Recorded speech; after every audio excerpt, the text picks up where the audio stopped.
Շնորհակալություն, պարոն Աղազարյան, երկու առաջին ընթերցման նախագիծը խառնել հնարավոր չէր, այն մեկը փաթեթ էր, այսինքն հարկային օրենսգրքում եւ կից ներկայացված օրենքներում, այս մեկը մաքսային օրենսգրքում է, բարձր բանությունն է։ Ու ուզում եմ ասել, որ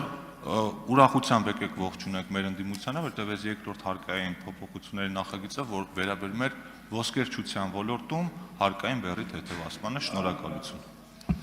Հարման կարգով համեցեք, պարոն Մինասյան, բայց խնդրում եմ քննարկման չվերացել, էլի համեցեք։ Քննարկման չեմ վերածում, արդեն որերորդ անգամ է Բաբկեն Թունյանը իրեն իրավունք է վերապահում դաս տալ։ Պարոն Թունյան, հանգիստ նստեք ձեր տեղը, ձեր քվեարկությունները կատարեք,